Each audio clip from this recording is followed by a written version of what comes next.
Hi everyone, hello tutor and classmate. Today I'm gonna answer some questions. This is Karen Juliet Cubillos Caicedo.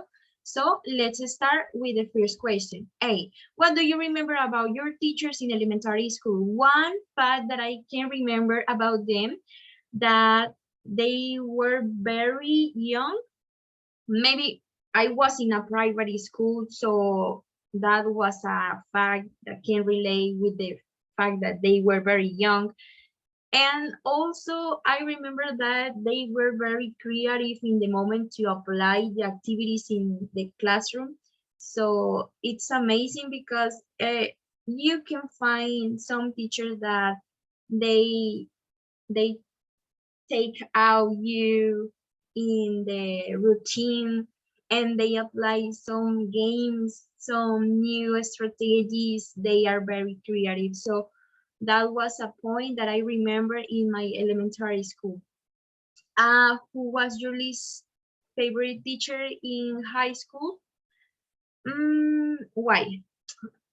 Okay, I was in 11th grade, and in that moment there were a teacher who teach philosophy class, and I didn't like her and also my partners because she was like on interest in the real time with us.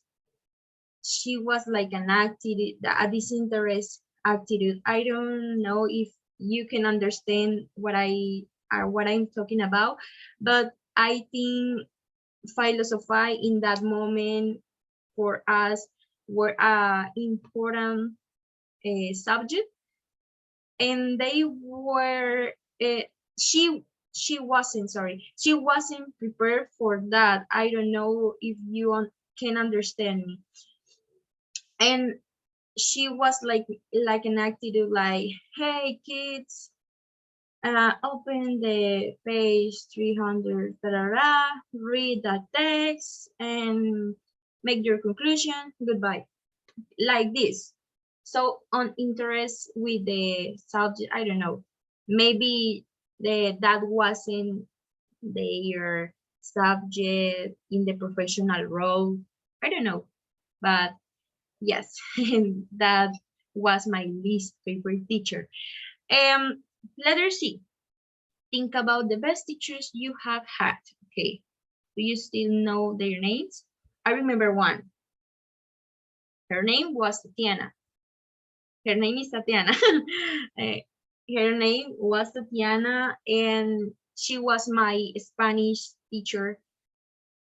I think I can remember. I still can remember today because she was so interested in that class. She, I don't know how to say it. She was making so many kind of activities to open our minds and think and write. I literally in that kind of in that time I really loved to write for her because she was like, hey, please make one specific document with a I don't know, a kind of description in a situation or create a situation. It was amazing to be with her. And also in one class I remembered that she told us that she was working in the weekends with kids from the rural part of our city. So I think that was a point that in that time inspired me to be a teacher because that was amazing. I think, no, I want to be like her. I really want to be like her because she inspired me. She inspired me in that moment. I really appreciate that that kind of love that she had in her job. So it was amazing. Why were they good teachers? I already mentioned. How did they influence in your life? Because um, yes, she influenced in my life because she inspired me to start to be like a teacher. And many years ago, I can imagine being like this in that job, in that career, but she inspired me. D, what do you see as the major challenge facing teachers today? Oh my goodness. I think three. Passion, passion for the jobs. I think maybe a little revolution with their practice, and also making a good human. Passion, revolution, and values, making a good human. We need to focus on create a new methodology to put our students in the center of the process, of the teaching process, of the learning process. They need to be like this. 1 second, sorry. So revolution, because I think we need to create new strategies to apply, and the student can have fun in the moment learning. Uh, they can relate learning as a good thing, not as a negative thing, as an stressing thing. No, so maybe we need to make a revolution with this job. Now, I think the last one, making a good human, because you can influence your students. It's so important that you can transmit a good group of values for them, because it's so important. You also are creating opportunities to be a good person. So you need to transmit that. You need to transmit some kind of values to them. I think it's important. Now, the question, if what would you do if you have a student that has no desire to learn in your class? It's complicated because you can face with that every single day.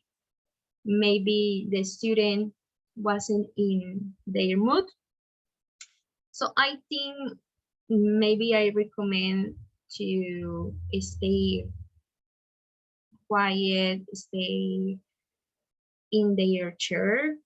Maybe if the student don't want to work that day, maybe I think he or she had a bad day.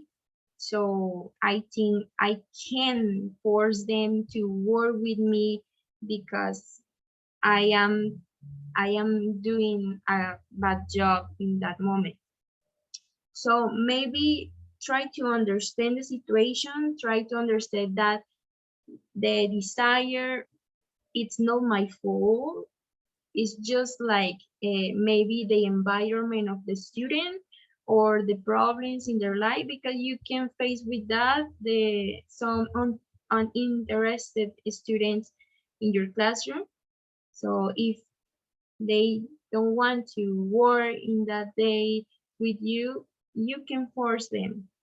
So I think maybe I ask for help, like be quiet and stay in your chair. But okay, that's no problem if you don't want to work, but you know that maybe tomorrow will be another day and you can feel like better than today. So I think that will be my attitude, but I have a limit, because not all the days the student can say like, hey, I have a desire with you. I no desire. I have no interest. So it's like, hey, something is happening with me, with my class.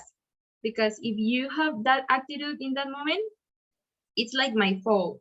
So I think if it's just one day, maybe I can make a solution with that.